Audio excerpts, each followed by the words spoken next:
आप सबको मेरा नमस्कार। और इससे पहले कि मैं प्रेस वार्ता की शुरुआत करूं, आप ये वीडियो देखिए और उसके बाद इस मंच से एक इम्पॉर्टेंट स्टेटमेंट और आपके सवालों का जवाब दिया जाएगा।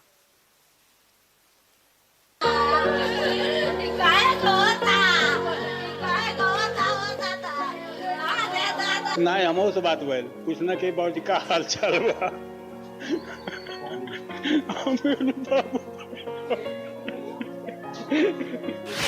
कि हमारा बच्चा चला गया, एक ही बच्चा लूंग थी वो हमारी। अब हमारा तो दिल खत्म हो चुका है। मैं इतना कहना चाहता हूँ। हम लोग ईरान में ही है, माहौल इतना खराब है, सिर्फ इंडियन शिपों पे अटैक हो रहा है। क्यों भाई? एक शिप पे अटैक हुआ, उस शिप पे मैंने काम किया था भाई। मैंने कैप्टन साहब से बात किया, बोला उन्होंने वार्निंग दिया और डायरेक्ट मिसाइल डाल दिया ओमान में। तो उनकी क्या गलती थी और वो सीफेरर की क्या गलती थी?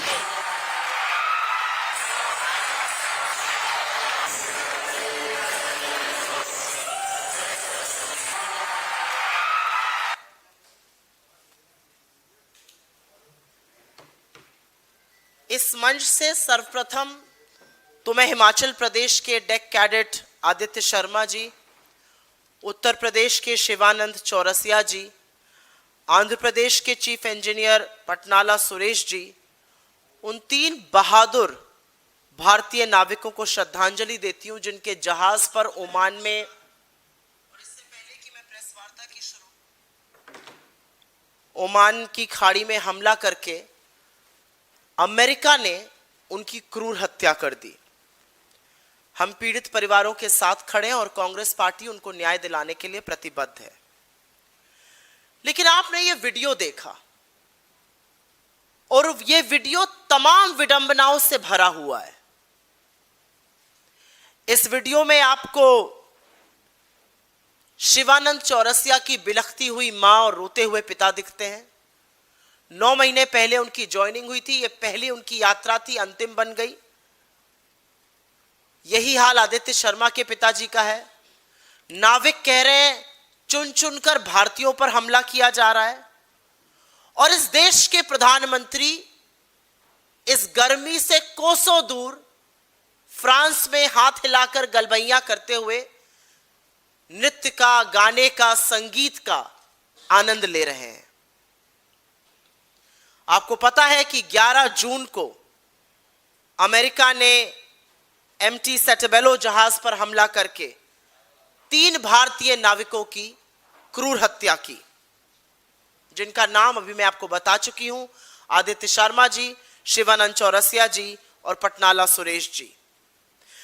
जहाज पर हमला करते वक्त अमेरिका को पता था कि उसमें भारतीय नाविक सवार हैं, फिर भी उन्होंने बिना किसी डर के, बिना किसी डाउट के, बिना किसी संशय के, एक बार भी बिना हिचक के उन्होंने हमारे लोगों की क्रूर हत्या करी।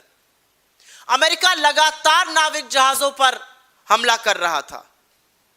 गल्फ ऑफ ओमान में ही 3 बार हमला किया, यह जानते हुए कि उन सारे जहाजों में मेजॉरिटी क्रू मेंबर्स भारतीय हैं, इंडियन हैं और हमारा इस युद्ध से, खाड़ी के इस द्वंद्व से कोई लेना देना नहीं है। लेकिन हमारे लोगों की क्रूर हत्या, निर्मम हत्या करने का काम यह दुस्साहस अमेरिका ने किया। इस घटना से, इस हत्या से पूरे देश में गम का माहौल है। मैं वीडियो देख रही थी, दिल्ली शहर में ऑटो वाले अपने ऑटो से अमेरिका के झंडे उखाड़ रहे हैं और यह कह रहे हैं कि जो देश ऐसा हमारे लोगों के साथ करता है हम उनके झंडे नहीं लगा सकते। किसी ने अपना पति खोया है, किसी ने पिता खोया है, किसी ने बेटा खोया है और इसलिए लोग आक्रोश व्यक्त कर रहे हैं। लेकिन इस त्रासदी के दौरान, इस शोक के दौरान, इस नेशनल त्रासदी के दौरान देश के प्रधानमंत्री कहां हैं? क्या उन्होंने एक भी पोस्ट करके इसकी निंदा की? क्या उन्होंने शोक संतप्त परिवारों के लिए एक भी शब्द बोला? क्या उन्होंने 2 शब्द सांत्वना के दिए? क्या उन्होंने अमेरिका की निंदा की? क्या उन्होंने कहा यह आपत्तिजनक है और कतई स्वीकार्य नहीं है? अमेरिका का विरोध करना तो बहुत दूर की बात है, नरेंद्र मोदी जी अपने भारतीयों की मौत पर एक शब्द शोक का व्यक्त नहीं कर पाए। उनका सैर सपाटा चालू है। फ्रांस जाकर नाच गाना देखा जा रहा है, उनको देश की सुधि नहीं है। हे राम जी, जगत बना ही नहीं। मैं फ्रांस आ गया हूं, देश में क्या हो रहा है मुझे उससे कोई मतलब ही नहीं है।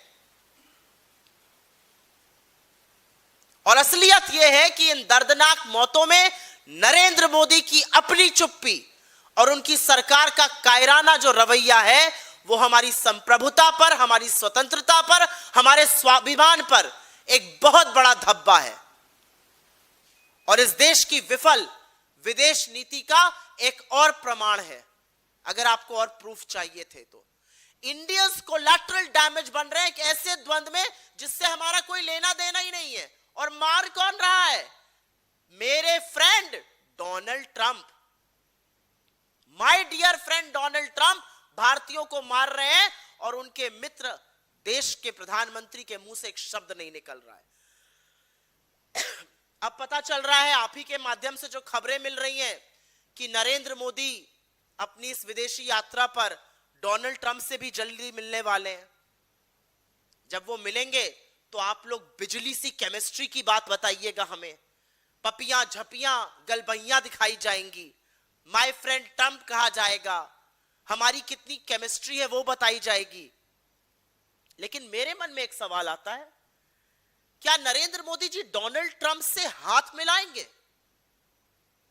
और यह सवाल तो आपके मन में भी आना चाहिए।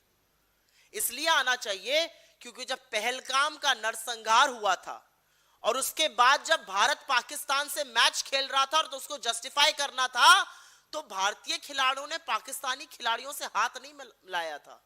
तब पाकिस्तान हत्यारा था, आज अमेरिका हत्यारा है। क्या नरेंद्र मोदी डोनाल्ड ट्रंप से हाथ मिलाएंगे? क्योंकि डोनाल्ड ट्रंप की सेना ने हमारे लोगों की हत्या की है। और हमारे देश ने क्या किया? क्या हमने किसी भी इंटरनेशनल फोरम पर कहा कि इस मामले की पूरी जांच हो? जांच तो छोड़िए, क्या हमने सार्वजनिक रूप से कड़े शब्दों में कहा कि अमेरिका ने यह गलत किया है? क्या हमने यह कहा कि अमेरिका ने तमाम चीजों का उल्लंघन किया है? उस उल्लंघन में जेनेवा कन्वेंशन शामिल है, उस उल्लंघन में यूएन चार्टर का आर्टिकल 38 शामिल है। क्या हमने इस देश को आश्वासन दिया कि ऐसी हत्याएं दोबारा नहीं होंगी? नरेंद्र मोदी की सरकार ऐसा कुछ नहीं कर पाई। बड़ी दबी जबान में सकुचाते हुए, किंतु परंतु अपितु लगाते हुए विदेश मंत्री जयशंकर ने 13 जून को अमेरिकी चार्ज दी अफेयर्स को तलब किया गया, जो कोई बहुत बड़ी बात नहीं है, यह रूटीन डिप्लोमेटिक एक्सरसाइज होती है। और उसके बाद जयशंकर जी ने बयान दिया, वही लाल आंखों वाली रील बनाते हुए कि हमने अमेरिका के सामने आपत्ति जताई है, हमने अमेरिका से कहा यह मामला जायज नहीं है, यह हत्या जायज नहीं है। लेकिन कुछ ही देर बाद अमेरिका के विदेश सचिव मार्को रूबियो का बयान आता है और उस बयान ने इस देश को शर्मसार करने का काम किया है। बखिया उधेड़ कर रख दी है नरेंद्र मोदी की, उनकी सरकार की और उनके विदेश मंत्री की। क्योंकि अपने बयान में अमेरिका ने ना माफी मांगी, न खेद व्यक्त किया, न दो शब्द सांत्वना के बोले, न परिवार को किसी भी तरह का शोक व्यक्त किया, न किसी मदद की बात करी। अमेरिका ने उल्टे हमको धमकाया, हत्या को जायज ठहराया और कहा अगली बार अगर आपने हमारा आदेश नहीं माना तो फिर ऐसा होगा। अब दोनों में से एक ही व्यक्ति सच बोल रहा है। जयशंकर जी कहते हैं मैंने आपत्ति जताई, अमेरिका का विदेश सचिव धमकाने की बात कर रहा है। पूरा स्टेटमेंट पढ़ लीजिए। वो कह रहे हैं all commercial vehicles must comply with orders from the US forces else they will have to pay a price. तो दोनों में से एक ही व्यक्ति सच बोल रहा है और ऐसा लगता है कि सच मार्को रूबियो बोल रहे हैं, क्योंकि अगर वो सच नहीं बोल रहे हैं तो हमारे देश ने, हमारे विदेश मंत्रालय ने, हमारे विदेश मंत्री ने मार्को रूबियो की बात का खंडन क्यों नहीं किया? 3 निर्दोष भारतीयों की अमेरिका हत्या कर देता है और हम अमेरिका को कुछ खरी खोटी नहीं सुना पा रहे। अमेरिका हमें, हमारे लोगों को मारने के बाद धमका रहा है, आगे भी मारने की बात कर रहा है और हम मुंह में दही जमाए बैठे हैं। अमेरिका आता है, हत्या करता है, अटैक करता है और चला जाता है, ना रेस्क्यू करता है, ना सर्च करता है। और जैसा कि मैंने कहा, जिनीवा कन्वेंशन का उल्लंघन है, यूएन के आर्टिकल 38 का उल्लंघन है, जो कि कमर्शियल व्हीकल्स के आवागमन के लिए होता है, और उसके खिलाफ कुछ नहीं बोला जा रहा है। अरे कानून हमारी तरफ है, अंतरराष्ट्रीय कानून का उल्लंघन हुआ है, वहां पर तो बोलिए। क्या डर है अमेरिका का? और इसीलिए हमारे साथ साथ पूरे देश के मन में एक सवाल है, ऐसी कौन सी मजबूरी है, ऐसी कौन सी वो नस है नरेंद्र मोदी की जो अमेरिका दबाकर उनको चुप कराए बैठा है? वो अमेरिका के खिलाफ बोल नहीं पा रहे, आपत्ति तो दूर की बात है, वो शोक नहीं व्यक्त कर पा रहे। इस देश के मन में सवाल है कि क्या नरेंद्र मोदी जब ट्रंप से मिलेंगे तो इस अक्षम्य अपराध के मुद्दे को उठाएंगे या नहीं उठाएंगे? इस देश के मन में सवाल है कि क्या वो पूछेंगे कि अमेरिका की हिम्मत कैसे हुई हमारे निर्दोष नागरिकों को मारने की? क्या वो पूछेंगे कि मार्को रूबियो की हिम्मत कैसे हुई ये कहने की, हमें धमकाने की? राहुल गांधी बिल्कुल सही कहते हैं कि बजाय भारत की संप्रभुता, हमारी स्वतंत्रता, हमारी इज्जत का सम्मान करने के, एक कॉम्प्रोमाइज प्रधानमंत्री ने अमेरिका के आदेशों का एक आज्ञाकारी नौकर, एक सेवक की तरह पालन करना ज्यादा उचित समझा। और इन्हीं कड़ियों में एक और कड़ी भी जुड़ती जाती है, क्योंकि इसी बीच पता चल रहा है कि अमेरिका के जो ट्रेड रिप्रेजेंटेटिव हैं, जैमसन ग्रीन, वो भारत आने वाले हैं। जो ट्रेड डील है उसको अंतिम रूप दिया जा रहा है। आप सबको याद होगा, फरवरी के महीने में डोनाल्ड ट्रंप ने एक तरफा यह ट्रेड डील अनाउंस करी थी। किसी से भी पूछ लीजिए 4 साल के बच्चे से, यह ट्रेड डील अमेरिका के उत्थान के लिए बनी है और हमारे पतन के लिए बनी है। मार्को रूबियो आए, उन्होंने कहा $500 बिलियन का सामान इंडिया खरीदेगा। हमारे वालों ने चूं नहीं करी। अरे भाई, क्यों खरीदेंगे आपका सामान? हमारे उद्योग का क्या होगा? हमारे किसानों का क्या होगा? मलेशिया जैसा छोटा सा देश, रत्ती भर छोटा सा देश है हमारे सामने, उसने हिम्मत दिखाई जब अमेरिका के सुप्रीम कोर्ट ने डोनाल्ड ट्रंप के ट्रेड टैरिफ पर रोक लगाई, तो मलेशिया ने अपनी डील जो थी वो नल एंड वॉइड कर दी। ये हिम्मत हिंदुस्तान क्यों नहीं दिखा पा रहा है? ये हिम्मत नरेंद्र मोदी क्यों नहीं दिखा सकते? ये हिम्मत मोदी सरकार क्यों नहीं दिखा सकती है? क्योंकि जो होने वाला है वो घातक है। और इसीलिए हमारा मानना है, इस मंच से ये बात मैं बिना संशय के कहना चाहती हूं कि जिस तरह से अमेरिका ने हमारे लोगों को मारा, जिस तरह से लगातार अमेरिका हमें बेइज्जत कर रहा है, जिस तरह से अमेरिका ने हमारे लोगों की क्रूर हत्या करने के बाद उस पर एक बार भी खेद व्यक्त नहीं किया और उल्टे हमें धमकाया, इस ट्रेड डील का, इस समय इस ट्रेड रिप्रेजेंटेटिव का आना, इस यात्रा को तुरंत स्थगित करना चाहिए। इसका कोई मतलब नहीं रह जाता है। और एक बात सच है, और यह बात अब इस देश के कई कोनों से उठ रही है। यह सच है कि जो मारे गए वो इस देश के आम नागरिक थे। वो छोटे शहरों के, छोटे परिवारों के, गरीब इलाकों के वो लड़के थे जो आंखों में प्रगति का सपना सजोए इस दुनिया से चले गए। कोई धन्ना सेठ का बेटा होता, कोई नेता का भाई बेटा होता, कोई अधिकारी का बेटा होता और ऐसे हत्या हुई होती, तब उछल कूद मचती सरकार में। आम नागरिक मर रहा है, आम नागरिक की दिन दहाड़े हत्या की जा रही है, और नरेंद्र मोदी के मुंह से एक शब्द क्यों निकलेगा जो 750 किसानों की शहादत पर कह दे कि मेरे लिए थोड़ी मरे? आपको लगता है 3 निर्दोष भारतीयों की मौत का उन पर रत्ती भर भी फर्क पड़ता है? आम लोग हैं, आम लोग मर गए, मोदी जी की सेहत पर कोई फर्क नहीं पड़ रहा है। लेकिन एक यह भी सच है कि आजाद हिंदुस्तान में पहली बार हमारी संप्रभुता पर, हमारी सॉवरेनिटी पर, हमारी स्वतंत्रता पर इस तरह का प्रहार हो रहा है। इस तरह एक प्रधानमंत्री ने घुटने टेक दिए हैं, अमेरिका अपनी मनमानी कर रहा है और हमारे देश का प्रधानमंत्री हिम्मत नहीं जुटा पा रहा है कि उनसे कुछ कह सके। अगर मोदी जी हिम्मत करते तो वो अमेरिका को याद दिलाते कि आप हिंदुस्तान से डील कर रहे हैं। हम एक सॉवरेन रिपब्लिक है और अमेरिका ये करने से पहले 10 बार सोचता।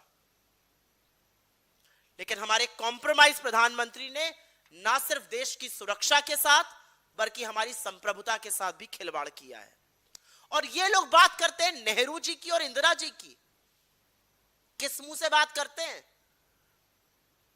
भारत आजाद हुआ था और तब नेहरू जी ने ना अमेरिका की ओर देखा ना रूस की ओर देखा, अपना रास्ता चुना, अपने हितों को सर्वोपरि रखा। ये बात करते हैं इंदिरा जी की, जिन्होंने अमेरिका की आंख में आंख डालकर उसकी धमकियों के बावजूद पाकिस्तान के 2 टुकड़े कर दिए। ये क्या बात करते हैं? डॉक्टर मनमोहन सिंह प्रधानमंत्री थे और हमारी एक डिप्लोमेट देवयानी खोबरागड़े के साथ अमेरिका ने दुस्साहस किया, उनका अपमान किया। डॉक्टर साहब को वक्त नहीं लगा, उन्होंने तुरंत सिक्योरिटी विथड्रॉ करी अमेरिकन एम्बेसी से और साफ साफ शब्दों में संकेत दिया कि यह किसी भी तरह माना नहीं जाएगा। और उसका नतीजा हुआ कि वहां के तत्कालीन विदेश सचिव जॉन कैरी ने हमारे एनएसए से तुरंत बात करी और खेद व्यक्त किया। डॉक्टर साहब अपने आप को विश्वगुरु नहीं कहते थे, 56 इंच की छाती वाला, पता नहीं क्या क्या कहकर नहीं घूमते थे। लेकिन जब मौका पड़ता था तो कड़ा निर्णय लेते थे, देश को सबसे ऊपर रखकर। और यह सच है कि नरेंद्र मोदी के पहले के प्रधानमंत्रियों ने अपने ऊपर इस देश के गर्व को, इस देश के सम्मान को, इस देश के गौरव को, इस देश की संप्रभुता को, इस देश की स्वतंत्रता को रखा। इन लोगों ने नरेंद्र मोदी की तरह अमेरिका की गुलामी को स्वीकारा नहीं। उनका नाम नरेंद्र और काम सरेंडर नहीं था। कांग्रेस पार्टी की इस मंच से मांग है कि प्रधानमंत्री मोदी को अपनी चुप्पी तोड़नी चाहिए, राष्ट्र को संबोधित करना चाहिए, शोक व्यक्त करना चाहिए, उन परिवारों से बात करनी चाहिए जिन्होंने अपनों को खो दिया है। हमारी मांग है कि मोदी सरकार अमेरिका के सामने अपनी कड़ी आपत्ति जताए, उनसे माफी मांगने को कहे और अगर जरूरी है तो हर वो डिप्लोमेटिक तरीका इस्तेमाल करे जिससे अमेरिका ने जिन जिन नियमों का उल्लंघन करके हमारे लोगों की क्रूर हत्या की है उसका सबक उसको मिले। हमारी मांग है कि समुद्र प्रोटोकॉल में, सुरक्षा प्रोटोकॉल में जो जो भारतीय जोखिम भरा काम कर रहे हैं उनकी सुरक्षा की समीक्षा की जाए और जहां पर भी संभव हो लोगों को अगर जरूरत पड़े तो देश वापस लाया जाए। मैं पुनः कहना चाहती हूं, हम उस देश के वासी हैं जहां पर एक कमर्शियल शिप के कैप्टन को गुहार लगानी पड़ रही है क्योंकि हिंदुस्तान के एक नाविक की मौत हो गई और उसका शव सड़ रहा था। जब हाहाकार मचा, जब वो वीडियो हर जगह फैला, तब कार्रवाई उनको वापस लाने की शुरू हुई। कांग्रेस पार्टी आदित्य शर्मा जी, शिवानंद चौरसिया जी और पटनाला जी के शोक संतप्त परिवारों के साथ खड़ी है। हम भारत के साहसी नाविक समुदाय के साथ खड़े हैं और हमारा मानना है कि नरेंद्र मोदी जितनी देर और चुप रहेंगे उतना इस देश की संप्रभुता का, उतना इस देश के गौरव का, उतना इस देश की स्वतंत्रता का अपमान करते रहेंगे। नरेंद्र मोदी को चुप्पी तोड़नी चाहिए। आप इस देश के प्रधानमंत्री हैं, आप पर्यटन करने वाले, हाथ हिलाने वाले, नाच गाना देखने वाले, वहां पर जाकर भ्रमण करने वाले, गलबैया करने वाले, पप्पी झप्पी करने वाले आदमी नहीं। आप इस 145 करोड़ देश के लोगों के प्रधानमंत्री हैं। जब देश पर संकट आया है तो आपको बोलना पड़ेगा। I will very briefly make the same remark in English. And from this very platform, before I say anything, we have already played the video in which you have seen families, bereaved families of those who have lost their lives when a ship was attacked in Oman by America.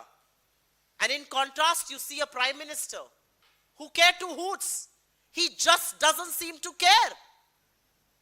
He just wants to look the other way.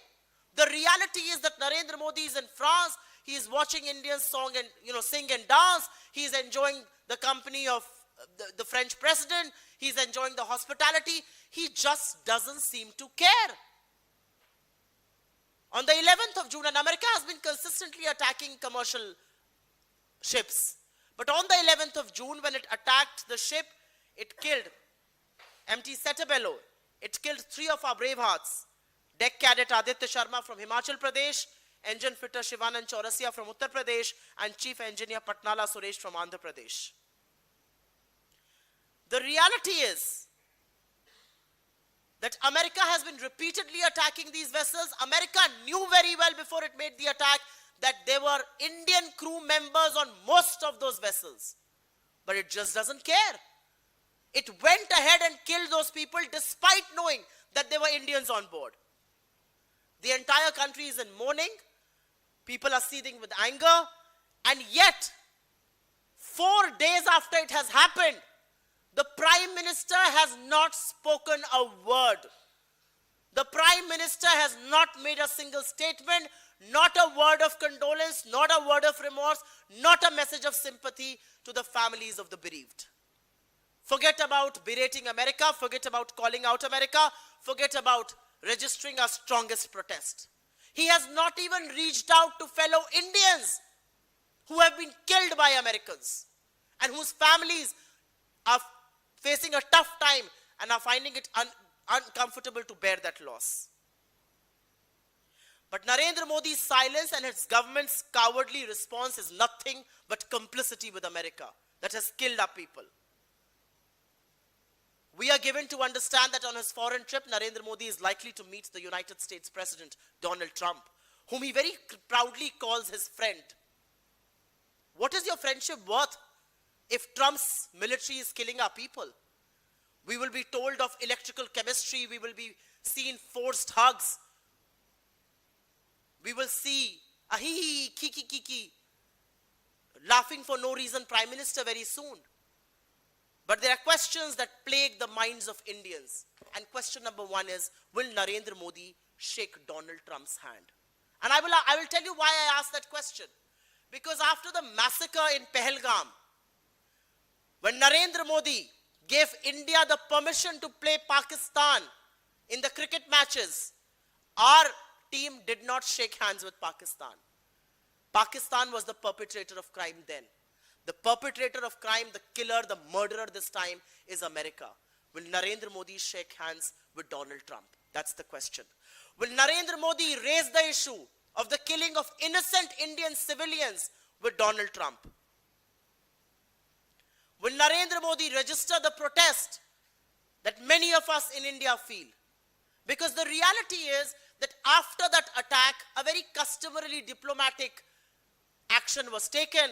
The charge d'affaires of the United States was called, after which a very feeble response came from our Foreign Minister S. Jaishankar, who said he had registered his protest before America and he had said the killing of our soldiers was illegal and illegitimate.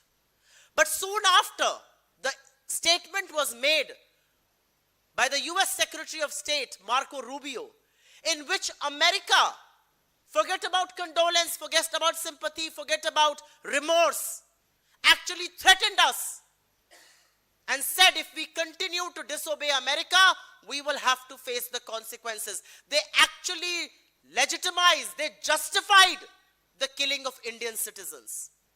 So one of the two is lying, and it looks like Jaishankar is. Because if Marco Rubio is lying, 24 hours have passed, why has the foreign ministry or the minister not lodged a single protest that this is a wrong statement that has come? The reality is, when the Prime Minister meets Donald Trump, Indians will be wondering, can the Prime Minister muster up the courage? Can he gather the courage to stand up for India once? Because what plagues our minds is, what is it that America blackmails Narendra Modi with? What is it that Narendra Modi is so scared of? How is it that Prime Minister Narendra Modi cannot speak a word against America? How is it that the Prime Minister cannot offer a word of condolence for his own people? What is he being threatened with? Why is he so compromised? What is he being blackmailed with? Because quite clearly, within a few days, the US Trade Representative Jamson Green will be in the country. And the reality is that in February 2026, Donald Trump had announced a one-sided trade deal which was detrimental to India, extremely beneficial for the United States. And the Indian government under Modi completely complied with it. A country as small as Malaysia, 1/10 of our size, registered protest, and when the US Supreme Court banned Trump's tariff, they declared their deal null and void. Why are we not declaring our deal null and void? In fact, when Marco Rubio came and announced that India will be importing goods worth $500 billion, not a word of protest, not a squeak from the Modi government.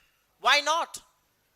How can this visit go through where America kills our people and threatens us in return without a word of remorse, without a word of condolence? This visit has to be cancelled because A, it is counterproductive for Indian goods, it is counterproductive for our businesses, it is counterproductive for our farmers, but most of all, America cannot kill our citizens and then decide to sign the trade deal. The truth is that those who were killed were ordinary citizens. They were not children of rich, loaded Indians or sons of BJP leaders or sons of bureaucrats. And perhaps that is why Narendra Modi doesn't care. Because in the last 78 years of Indian independence, we have not seen a more compromised or a weaker prime minister than Narendra Modi. We have seen Jawaharlal Nehru, who stood his ground, formed the non-aligned movement, and actually went ahead and put India's interests first. We have seen Indira Gandhi ji, who looked America in the eye and said, I don't care about your 7th or your 70th fleet, I am going to divide Pakistan into two, and jolly well she did. We have seen prime ministers like Manmohan Singh ji, when a diplomat of India, Devyani Khobragade, was harassed by the United States, he took stern action, and then State Secretary of the United States, John Kerry, had to call the NSA and apologize. We have a compromised prime minister. We have a prime minister who cannot speak up for India. We have a prime minister who puts the country's pride, our sovereignty, our independence behind his fear. He's fearful of America, he's threatened, he's compromised, and he is being blackmailed. And which is why Narendra Modi has to answer some of the questions. From this very platform, the Congress party demands that the Prime Minister breaks his silence, puts out a message of sympathy and of condolence to the bereaved families, raises the reckless, the brutal killings of Indians with Donald Trump when he meets them, also raises the brazen attitude of America after killing our people, who has, instead of remorse, actually threatened us. And if necessary, all diplomatic action should be taken to ensure America pays a price for breaching the Geneva Convention, for breaching the 38th Charter of the UN, and for breaching every law in the land. Because America attacked, did not do the rescue operation, did not do the search, and just went away, jolly well knowing there were Indians on board on those vessels.